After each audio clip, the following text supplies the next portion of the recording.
Let's just reset it.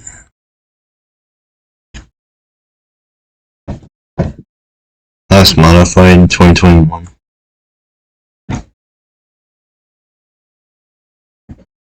How do you reset it?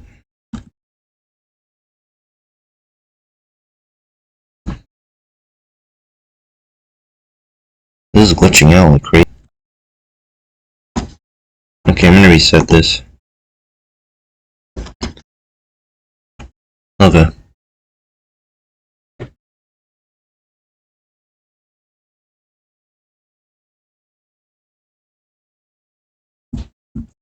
Okay, I'm gonna put the gradings back again.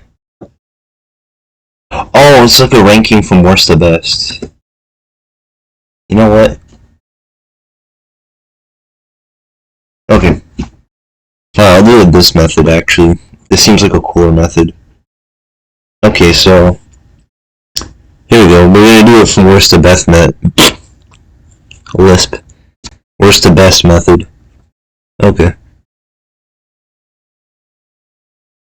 So the best one, obviously without a shadow of a doubt, is the second Spider-Man movie. Why? Because it had Doc Ock in it, and Doc Ock is one of the best villains in Spider-Man history. And also, the scene between Ant-Man and Spider-Man and Doc Ock was pretty iconic too. Oh yeah, the scene where the kid gives back the mask to Spider-Man. Or was it another movie? I'm not sure. That was also a really iconic scene. The train scene in the middle of the second movie. Really iconic scene. And the scene where Peter Parker starts to doubt Spider-Man's good for the city and stuff. Yeah, this was an iconic movie. Based on a lot of those things I mentioned.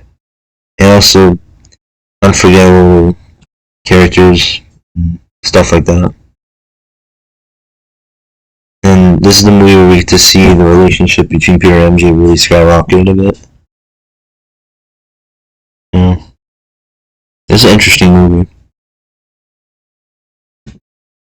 Definitely up there, I'd say, in terms of Spider-Man movies. So yeah, this is the best Spider-Man movie, I'd say. Without a shadow of a doubt. Okay, let's go on to number 2 now. The second best Spider-Man movie is Spider-Man 1. Why is it the second best? Green Goblin, who's really awesome, played by a really good actor, Willem Dafoe. And there was the parade scene where the guy gets disintegrated by the Gobby bomb. That was really funny. That was hilarious, to be honest. I must be honest here, that was really good. And I'm trying to remember what else happened. There was like the battle scene between Green Goblin and Spider-Man in the end. It was eventually Norman Osborn, Harry's father. He dies in the movie. Unfortunately, well, he did kind of try to kill Peter Parker though. I don't know. And also in a lot of the Raimi films, they like to kill off the villains. I think in all of them, the villains have died at least once. So in Spider-Man 2, I think Doc Ock drowns. Spider-Man 1, the Green Goblin gets stabbed to death by his glider. And then Spider-Man 3, basically Eddie Brock explodes when trying to get the Venom back to him. So those are like the deaths I've noticed. Oh, Harry Osborn also died. Okay, the third one. I'm gonna be honest. This one's very underrated. The Amazing Spider-Man 1. That was a really good one. That's an underrated one, to be honest. I'd say it's very average, though. We get introduced to a new Spider-Man for the first time, who's Andrew Garfield. He kind of captures Peter Parker a little more than Tobey Maguire. I think Tobey Maguire captures Spider-Man a little more, though. And the villain in this movie is Dr. Connors, the lizard. So the villain in this movie is the Lizard, basically. Yeah. And it's a very interesting movie. This is a whole new, different story than the Raimi movies, I'd say. And for for a different Spider-Man timeline, it's not that bad for the first one at least. Because the first one, it's actually quite alright, I'd say. I'm gonna be honest, yeah. A lot of people tend to forget this one though, because they're more into the Maguire movies. I've noticed, but this one's pretty underrated, I'd say. So that's why I put it on third, I'd say. Yeah, it's pretty good. Okay, number four, I'm gonna put Spider-Man 3. We get introduced to Black Spider-Man, and we also get introduced to Venom. We get introduced to. I'm trying to remember who else we introduced to. The Sandman makes a brief appearance in the movie, which is pretty interesting. And who else? Gwen Stacy introduced in the movie as well. This was the first Spider-Man movie with Gwen Stacy in it. Some people might think The Amazing Spider-Man was, but it was actually Spider-Man 3.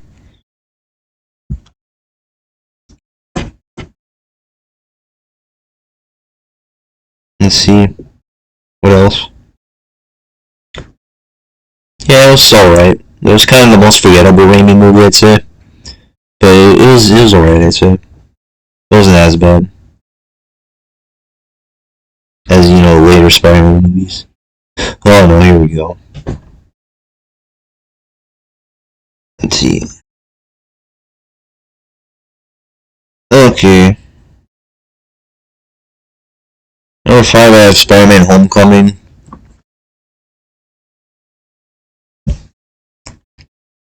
Because, it's kind of forgettable. Not gonna lie. When I watched it in theaters, I forgot every scene in the movie. I forgot who the villain is. Yeah, to that extent. So I have not much to talk about it, I guess. I put it in fifth mainly because it's pretty forgettable. Okay. Let's do number 6 now.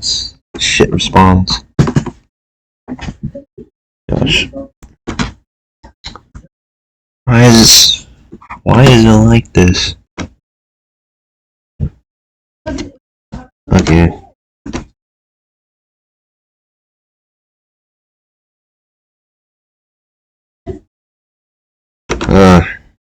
Computer virus. Okay. I'm doing it in a different format this time. Instead of like a grading format, we're gonna do it in a ranking format. Make it, more interesting, I guess.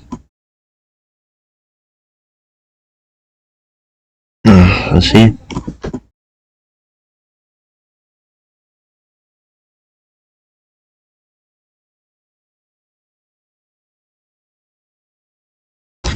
Will this thing stop?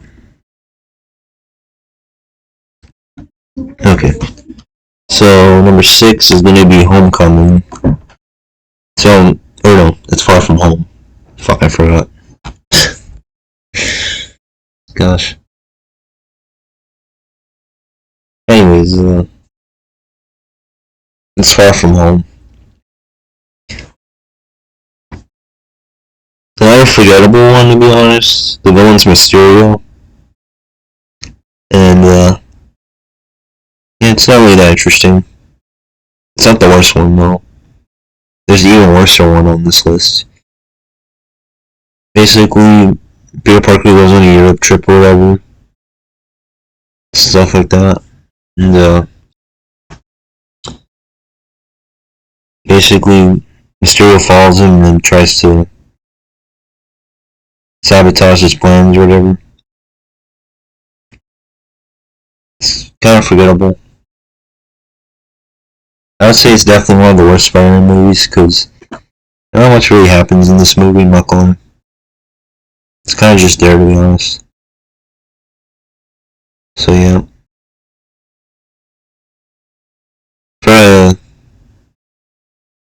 tell you, I think The Amazing Spider-Man was the last one to have Stan Lee in a cameo.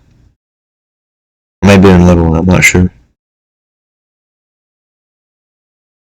Okay, number 7 is this monstrosity, The Amazing Spider-Man 2.